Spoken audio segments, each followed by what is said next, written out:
Caps for Sale. A Tale of a Peddler, Some Monkeys, and Their Monkey Business by Esfer Slobodkina.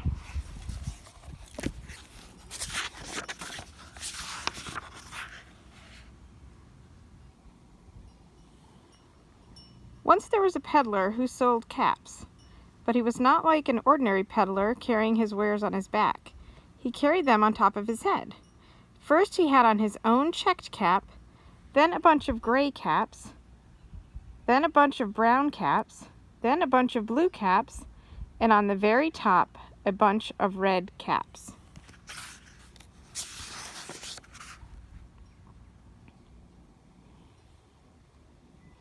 He walked up and down the streets, holding himself very straight so as not to upset his caps. As he went along, he called, "Caps, caps for sale, 50 cents a cap."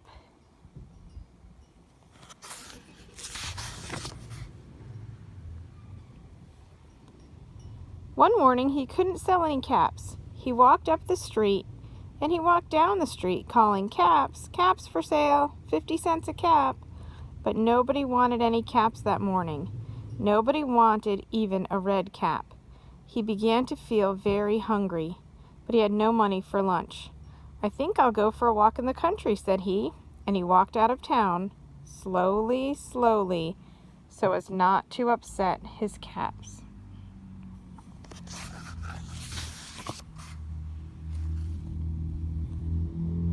He walked for a long time until he came to a great big tree. "That is a nice place for a rest," thought he, and he sat down very slowly under the tree and leaned back little by little against the tree trunk so as not to disturb the caps on his head. Then he put up his hand to feel if they were straight. First his own checked cap, then the gray caps, then the brown caps, then the blue caps, then the red caps on the very top. They were all there, so he went to sleep.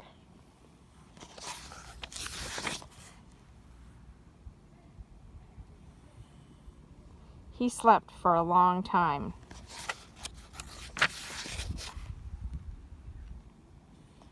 When he woke up, he was refreshed and rested. But before standing up, he felt with his hand to make sure his caps were in the right place. All he felt was his own checked cap.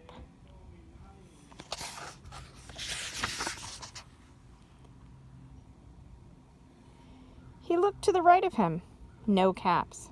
He looked to the left of him, no caps. He looked in back of him, no caps. He looked behind the tree, no caps.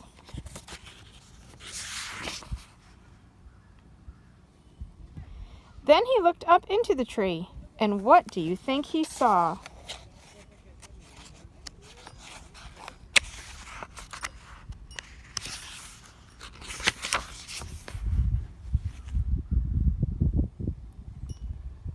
On every branch sat a monkey. On every monkey was a gray or a brown or a blue or a red cap.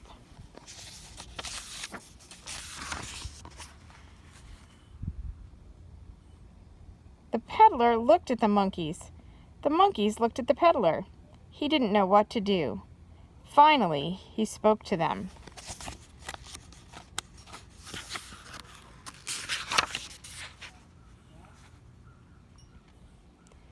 "You monkeys, you," he said, shaking a finger at them.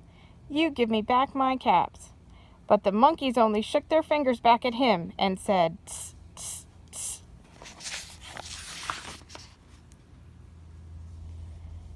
This made the peddler angry, so he shook both hands at them and said, "You monkeys, you give me back my caps." But the monkeys only shook both their hands back at him and said, "Tss, tss, tss."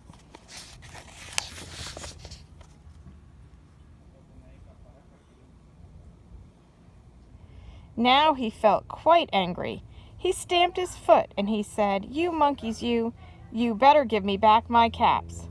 But the monkeys only stamped their feet back at him and said, "Tss, tss, tss."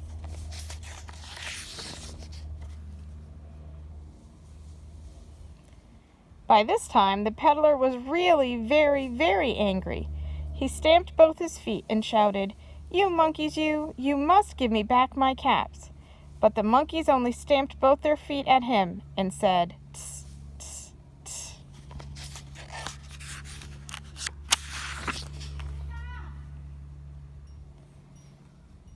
At last, he became so angry that he pulled off his own cap, threw it on the ground, and began to walk away.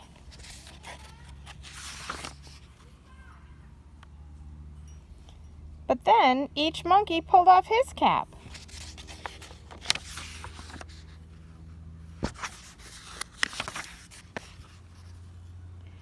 And all the gray caps and all the brown caps and all the blue caps and all the red caps came flying down out of the tree.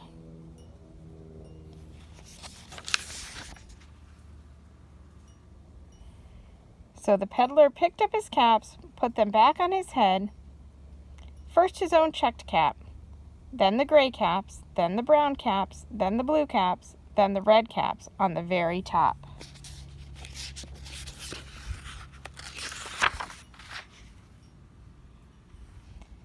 And slowly, slowly he walked back to town calling, "Caps, caps for sale, 50 cents a cap."